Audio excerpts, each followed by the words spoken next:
জুলাই আগস্টের ছাত্র জনতার আন্দোলনে আহতদের চিকিৎসা নিয়ে বিভিন্ন স্তরে চলছে তুমুল আলোচনা ও সমালোচনা। এবার বিষয়টি নিয়ে সামাজিক যোগাযোগ মাধ্যমে একটি পোস্ট শেয়ার করেছেন বৈষম্য বিরোধী ছাত্র আন্দোলনের সমন্বয়ক হাসনাত আব্দুল্লাহ ও সার্জিস আলম।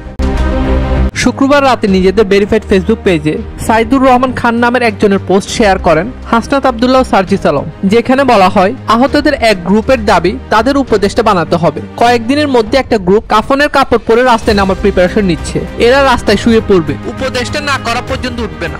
অন্যদিকে সারা দেশে নিউজ করা হবে যে আহতরা চিকিৎসা পাচ্ছে না। আওয়ামী লীগের এতিম সহ বিভিন্ন পেজ থেকে অলরেডি ব্যাপকভাবে শেয়ার করা হয়েছে, আরো জোরসোর প্রচার প্রস্তুতি চলছে।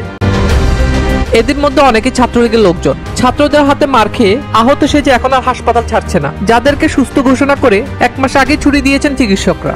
হাসপাতালে থেকে আহত সেজে পলিটিক্স করছে তারা। তাদের দাবি হাসপাতাল ভিত্তিক নেতা নিয়োগ দিতে হবে। তাদের এমন সুযোগ পাওয়ার কারণ মানুষের সিম্প্যাথি। অথচ একজন আহত মানুষ কেন উপদেষ্টা হতে চাইবে, বা একজন আহত মানুষ কিভাবে সারাদিন অনুষ্ঠান করে এসে রাতে হাসপাতালে ঘুমাবে, এই প্রশ্নটা কেউ করছে না। এই আবেগের ব্যবসায় যত লাভ গড়ে তুলছে লীগ, পেজে পেজে ছড়িয়ে দেওয়া হচ্ছে আহতরা চিকিৎসা পাচ্ছে না। সরকারের এবার এই বিষয়ে কঠোর হওয়া উচিত।